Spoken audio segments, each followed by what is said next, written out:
உடனடியாக விசாரித்த ஒரு காணொலி பரவிச்சு 2022 அது எடுக்கப்பட்ட வீடியோன்னு கண்டுபிடிச்சாங்க.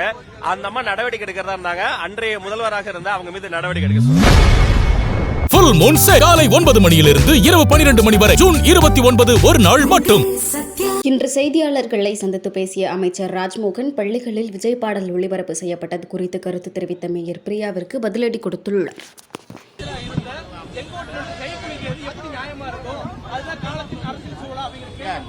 இல்ல அதுக்காக களமாடி நீதிமன்றத்தில் நின்று தீர்ப்பை வாங்கி நிலைநாட்டிட்டார். எல்லாத்துக்கும் சட்ட ரீதியான தீர்வு தான். அதுல அவர் பின்வாங்கவே இல்லை.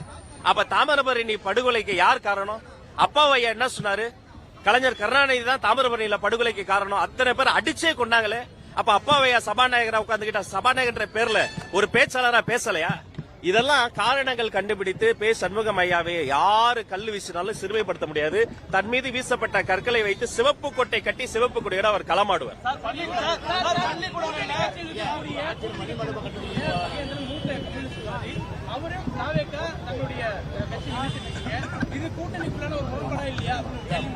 இல்ல, இது ஜனநாயகத்தினுடைய வெளிப்பாடு. யாரு வேணா ஆரோக்கியமா யாரு வேணா விமர்சனம் செய்யலாம். மாப்போசி ஐயாவினுடைய நிகழ்வுக்கு வந்திருக்கிறோம். இதை தாண்டி நான் அரசியல் பேச விரும்பல. ஆனா உறவுக்கு கை கொடுப்போம், உரிமைக்கு குரல் கொடுப்போம் என்பதை இந்த நேரத்தில் சுட்டி காட்டுகிறேன். ரொம்ப நேரமா கேட்கிறேன்.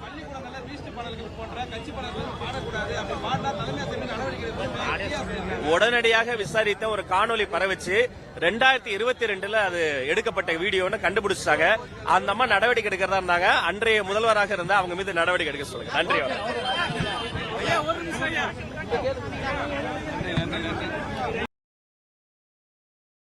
செய்திகளை உள்ளது உள்ளபடி தெரிந்து கொள்ள ரெஃப்ளெக்ட் நியூஸை சப்ஸ்கிரைப் பண்ணுங்க.